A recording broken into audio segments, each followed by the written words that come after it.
There's a huge difference. It's a great question. TikTok is so much better.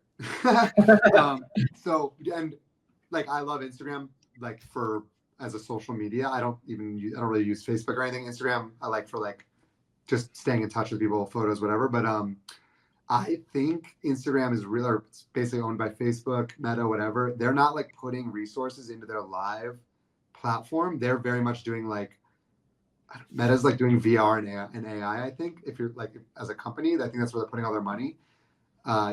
There's no tools on Instagram. It's literally just a live screen like this, but there's a chat. That's it.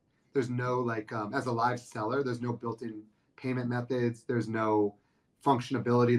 The social part of it is horrible. There's no algorithm. Specifically for selling, Instagram is bad. It might be good for like, if you're just doing like a show where you're not selling something, but like as a seller, TikTok is amazing. Oh my God. Live is crazy. There's millions of people watching TikTok every day, every hour, 24 hours a day. It's like scary. It's like Black Mirror. So I work for a company called Mama Cards. They have a bunch of different channels. They have a channel on Whatnot. I used to stream on Instagram for them, but like I had the opportunity. I basically was working for them, and I was like, oh, I see an opportunity on TikTok. They weren't on TikTok when I started there, and I've been there for like 2 years, but like a year ago, I was like, could I like start the TikTok? Because I started to see like how all these people like doing this on TikTok, and they were like, yeah. So I started the TikTok at 0, and literally, like now we're at 15,000 subscriber or followers, and like we went from like 5 people in the live every day to like an audience of 100 to 200. And I want to grow it. My goal is to grow it to way, way bigger than that. But just that is like, I don't know, like to keep that audience all day. There's a really big audience there. And when I sold the show, they wanted YA. 9 months later, when it was time to pick the show up, they wanted multicam. And all of the executives that I had worked with no longer worked there. This is in 9 months. And then they said, can it be a multicam?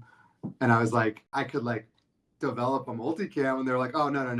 And it just was at a time when the industry was completely imploding. Strike killed all momentum of anything else I was working on. And so like, I had already been side hustling doing the collectibles and hosting on TikTok, but that's when I went like, I don't want to wait around for this industry that's like not gonna be there for me. So I want to do something where like I am appreciated and like I'm getting something back out of it, and like, yeah. What was that process like, growing that audience? It was literally just grinding, basically going live every single night, just going live, a few hours. It was during COVID. So like, this was before I worked at Mama. It was during COVID. So there's nothing to do anyway. So I would just go live every night, and like, basically like literally you go live every night. There's 2 people there. A month later, there's 5 people there.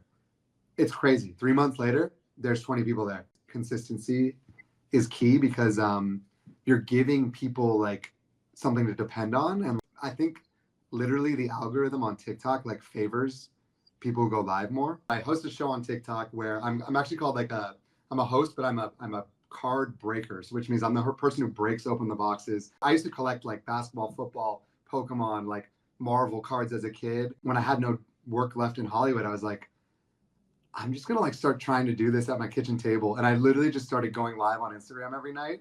I'd go to like Target and buy just like the like $30 boxes, and I would sell them for like 40.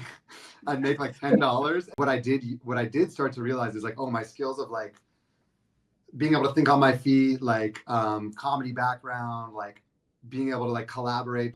If someone says something in the chat, like turn it into a conversation, like just all the skills of being in the writer's room.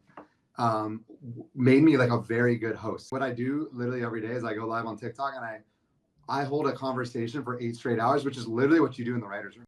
I feel like a deep ownership over this channel, and the company that I work for has been the opposite of my experience in the last few years in television. Was like thankless, like get there early, stay late. Like I was a script coordinator on my last show, like worked my ass off, like went above and beyond, like all the crazy stuff.